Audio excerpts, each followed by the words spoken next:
Rani merupakan seorang pelajar yang masih menginjak kelas 2 SMA. Ia berkonsultasi dengan perawat mengenai dirinya yang terkena penyalahgunaan narkotika akibat ajakan dari temannya. Akhirnya, ia menjadi kecanduan terhadap narkotika dan sudah mengonsumsinya sebanyak 3 kali. Akibat dari kecanduan itu, akhirnya membuat dirinya terkena gangguan kecemasan, depresi, dan juga psikosis. Di samping itu juga, karena usianya yang masih di bawah umur, menyebabkan Rani belum berani mengungkapkan ke orang tuanya mengenai kondisi yang sedang ia alami saat ini. Sehingga dirinya memutuskan untuk melakukan konsultasi ke rumah sakit.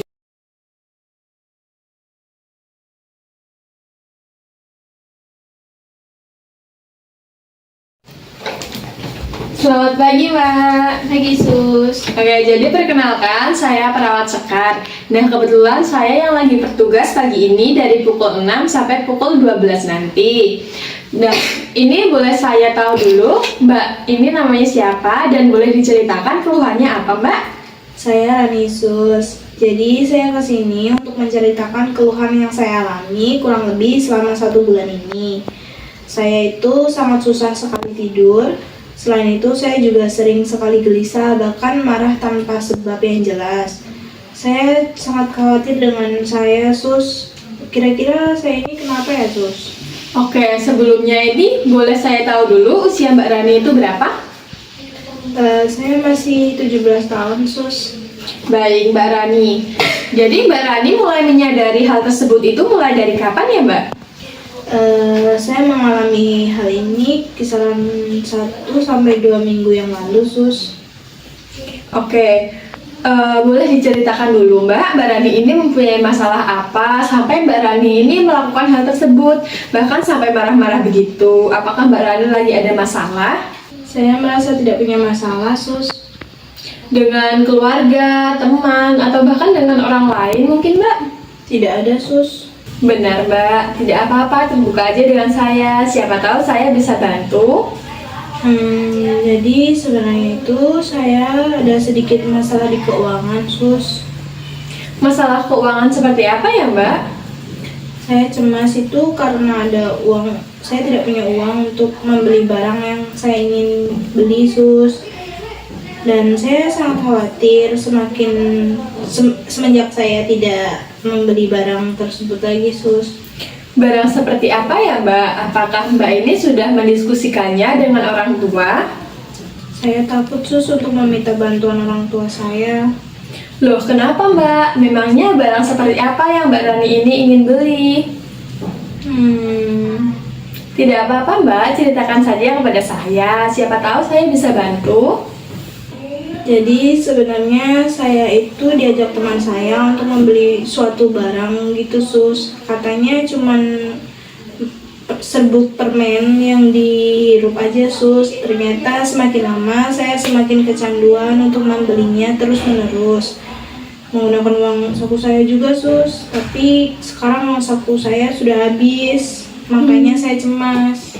Oh, kalau begitu Mbak Rani ini sudah mengonsumsi makanan tersebut berapa kali ya Mbak?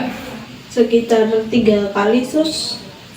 Berarti orang tua tidak mau tahu sama sekali tentang hal ini Mbak? Tidak, Sus. Oke, selain keluhan yang Mbak Rani sebutkan tadi, apakah ada keluhan lain lagi? Tidak ada, Sus. Untuk efek samping yang Mbak Rani rasakan setelah mengonsumsi makanan tersebut itu seperti apa ya Mbak? Apakah Mbak Rani ini merasa senang atau berhalusinasi begitu? Yang saya rasakan itu, Sus, setelah mengonsumsi makanan tersebut, saya merasa gembira dan energi saya seperti bertambah besar. Oke, jadi Mbak Rani tenang dulu, nggak usah terlalu dipikirkan ya Mbak. Ya, Sus. Ya, jadi saya permisi dulu. Kemudian nanti akan ada perawat lain yang akan menemui Mbak. Nah, untuk semua keluhan yang Mbak sebutkan tadi sudah saya catat untuk kemudian saya konsultasikan bersama dokter. Kalau begitu saya pamit dulu ya Mbak. Baik, Sus. Terima kasih. Iya, sama-sama. Sebentar ya Mbak. Ya. Hasil dari pengajian yang sudah saya lakukan, diperoleh data yaitu pasien atas nama Rani yang berusia 17 tahun, mengalami gangguan kecemasan, depresi, sulit tidur, dan bahkan perubahan mood dan emosi yang berlebihan. Hal ini disebabkan karena berhentinya dia mengonsumsi makanan yang dihisap. Kemudian Rani merasa bahwa dirinya sangat bersemangat setiap kali mengonsumsi obat-obatan tersebut.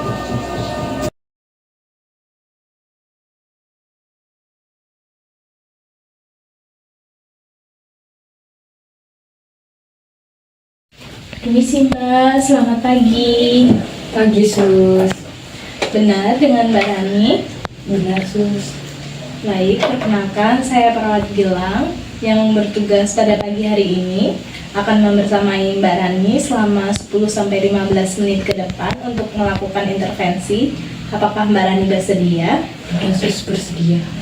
Baik, dari data pengkajian yang diperoleh, Mbak Rani mengalami depresi, sulit tidur, dan perubahan mood yang drastis setelah berhenti mengonsumsi serbuk tersebut ya Mbak? Ya sus, benar. Saya juga semakin kesini tuh semakin khawatir sus. Apalagi kan orang tua saya gak mengetahui kondisi saya seperti ini. Saya takut banget sus, bakal dimarahin sama orang tua saya. Tenang dulu, mungkin Mbak Rani dapat mendiskusikan dengan orang tua Mbak Rani secara pelan-pelan. Enggak sus, saya nggak berani. Baik, jika Mbak Rani tidak berani, biar pihak rumah sakit yang mendiskusikan dengan orang tua Mbak Rani. Nanti Mbak Rani bisa memberikan nomor teleponnya kepada pihak rumah sakit. Begitu ya sus, tapi saya masih sangat takut sus. Saya takut dimarahin, apalagi sama ayah saya sus. Semakin ditutupi, dampaknya akan semakin tidak baik loh Mbak. Begitu ya sus. Baik sus, nanti saya akan coba hubungi orang tua saya.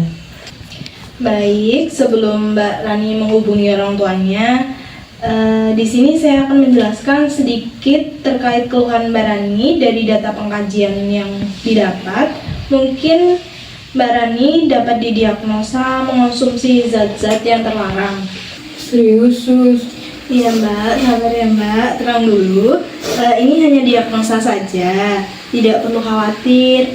Mungkin Mbak Rani nanti akan dilakukan pengecekan urin, sampel darah, juga sampel rambut untuk mengetahui apa yang diderita Mbak selama ini.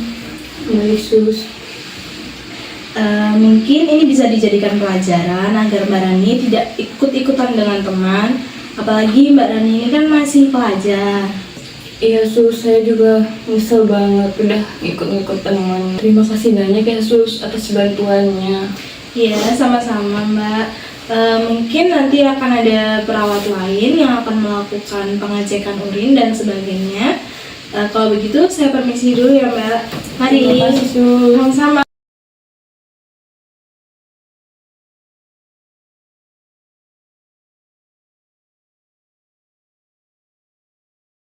Selamat pagi Mbak. Pagi Sus.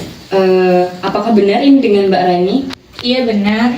Baik, perkenalkan saya Perawat Febri yang akan bertugas pada pagi hari ini yang akan menangani Mbak Rani hari ini. Baik Sus. Jadi bagaimana perasaan Mbak Rani hari ini? Apakah sudah mendingan, baikan? Saya masih khawatir dan takut Sus untuk menghubungi orang tua saya. Baik Mbak Rani, tidak perlu khawatir ya. Jadi di sini saya akan melakukan pengecekan urin, kemudian sampel darah, sampel rambut, serta sampel air liur Mbak Rani ini ya. Nah untuk masalah orang tua Mbak Rani ini, Mbak Rani nggak usah khawatir. Mbak Rani hanya perlu menghubungi orang tua Mbak Rani, kemudian biar nanti saya yang akan berkomunikasi dengan orang tua Mbak Rani. Baik Sus, saya hubungin orang tua saya dulu ya. Baik Mbak Rani.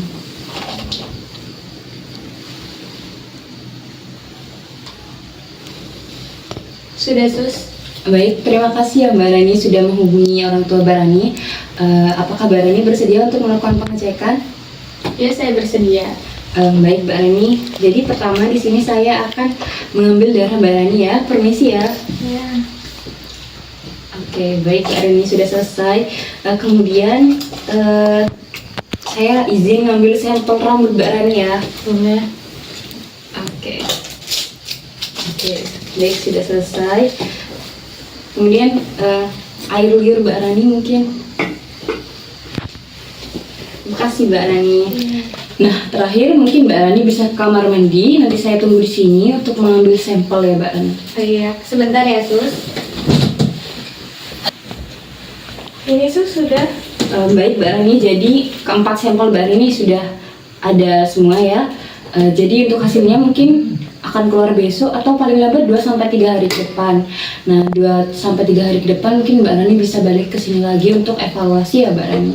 Oh baik Sus. Oh iya, itu mama saya sudah datang Sus. Oh, mungkin suruh masuk saja Mbak Rani, tunggu luar ya. Saya mau bicara berdua. Oke. Ma?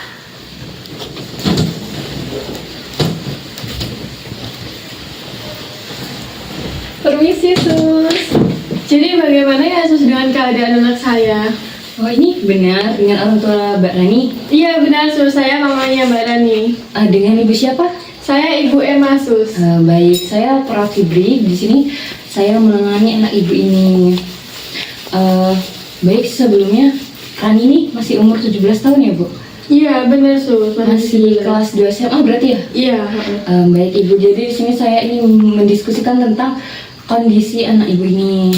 Jadi Rani ini punya keluhan Ibu, dia itu katanya kesulitan tidur, bahkan katanya tuh dia depresi Bu.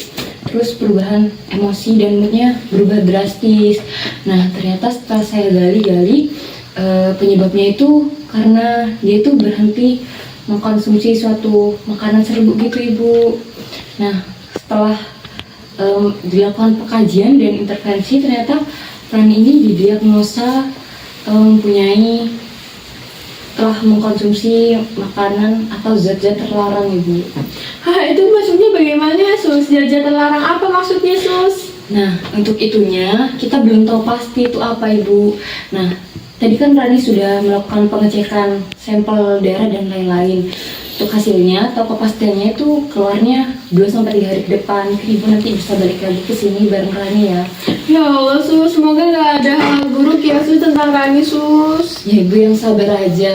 Ini kan sudah didiagnosa kalau Rani ini pasti mengkonsumsi zat-zat terlarang. Jadi Ya Allah, itu bagaimana Sus? Kok bisa Rani seperti itu? Kenapa? Kayak dulu tuh Rani nggak pernah seperti itu Sus. bisa aja dari faktor lingkungan, terus juga faktor pertemanan yang buruk, bisa aja Bu. Ya Allah, saya kecewa banget Sus sama si Rani itu. Terus saya harus bagaimana ya Sus? Ya Bu, saya tahu Ibu pasti kecewa, tapi untuk solusinya Ibu mungkin untuk sekarang jangan terlalu menghakimi Rani, karena Rani ini pasti down ya Ibu. Nah, terus Ibu juga bisa lebih mendekatkan diri lagi ke Rani, tanyain ada apa, kamu kenapa, dan lain-lainnya. Dan yang paling penting itu Ibu jangan biarkan Rani itu sampai kesepian ya Ibu. Iya Sus, baik. Nanti saya akan coba ngobrol lagi sama Raninya. Baik Ibu, semoga Rani cepat sehat ya Ibu. Iya, amin.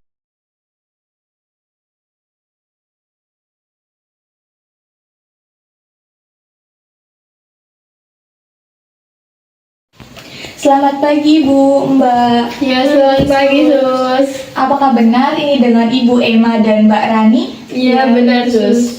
Jadi sebelumnya perkenalkan saya perawat Najwa yang bertugas pada hari ini ya Ibu. Sebelumnya saya akan bertanya Ibu, apakah 3 hari yang lalu Mbak Rani sudah melakukan pengecekan urin, sampel darah, sampel rambut dan sampel dan sampel air liur? Apakah benar Ibu Mbak? Iya, benar Sus. Jadi sekarang bagaimana keadaan Mbak? Keadaan saya sudah lumayan baik sih Sus, cuman kurang masih sulit untuk tidur. Alhamdulillah kalau sudah lebih baik dari kemarin-kemarin. Apakah boleh Mbak saya izin berbicara berdua dengan ibunya? Boleh Sus, kalau begitu saya permisi dulu. Baik. Jadi Bu, begini saya akan menjelaskan. Jadi anak ibu itu terdiagnosis kecanduan narkoba atau zat-zat terlarang, yaitu berupa kokain, yang menyebabkan anak ibu itu menjadi lebih semangat dan kecanduan Ibu. Ya Allah Sus, kenapa bisa anak saya seperti itu Sus? Yang sabar ya Ibu. Jadi anak ibu bisa seperti itu bisa karena faktor lingkungan, faktor pertemanan, atau anak ibu kan masih masa remaja kan Bu, jadi masih masa labil-labilnya. Jadi dia mau mencoba hal-hal baru. Untungnya anak ibu tidak keterusan mencobanya karena tidak ada biaya untuk membelinya lagi Bu. Lalu Sus, bagaimana saya harus menyikapi si Rani ini sebagai orang tua? Terus kayak saya harus gimana, karena tuh dulu Rani gak pernah seperti ini Cus. Jadi saran saya itu ibu nggak usah marahin dia. Jadi ibu lebih mendekatkan diri ke dia, jangan menjauhi dia agar dia tidak merasa kesepian ibu. Sebenarnya saya kecewa banget sih Sus sama si Rani ini. Menurut saya itu ibu harus mengajarkan hal-hal positif ke dia dan mengajak dia agar tidak jauh dari ibu ya ibu. Baik Sus, nanti saya akan mencoba lebih dekat lagi sama si Rani buat ngobrol dan melakukan hal-hal positif lainnya. Baik. Jadi kamu terima. Baik ibu, apakah masih ada yang mau ditanyakan? Belum ada Sus. Oh baik. Terus Rani, sini Rani. Rani, semoga cepat sembuh ya Rani. Iya sus. Baik, saya izin pamit ya Ibu Mbak. Terima kasih. Ya, terima kasih banyak Sus. Selamat pagi Ibu. Selamat pagi. Baik, di tahap terakhir ini ada tahap evaluasi. Jadi, interferensi pengecekan sampel darah, sampel air liur, sampel rambut, dan sampel urin pada pasien Rani yang berusia 17 tahun masih duduk di bangku kelas 2 SMA ini. Mendapatkan hasil yaitu bahwa pasiennya Rani ini positif telah mengkonsumsi narkoba dan zat-zat terlarang dengan jenis narkoba kokain, yaitu narkoba yang digunakan dengan cara dihirup dan memberikan efek semangat serta berenergi kepada si pemakai. Namun, jika berhenti mengonsumsinya, akan membuat kegelisahan, depresi, bahkan gangguan mental. Dari kasus tersebut dapat diambil pelajaran bahwa kita sebagai remaja harus pintar-pintar dalam memilah dan memilih mana yang buruk dan mana yang baik agar tidak ada hal-hal yang kita sesali di kemudian hari.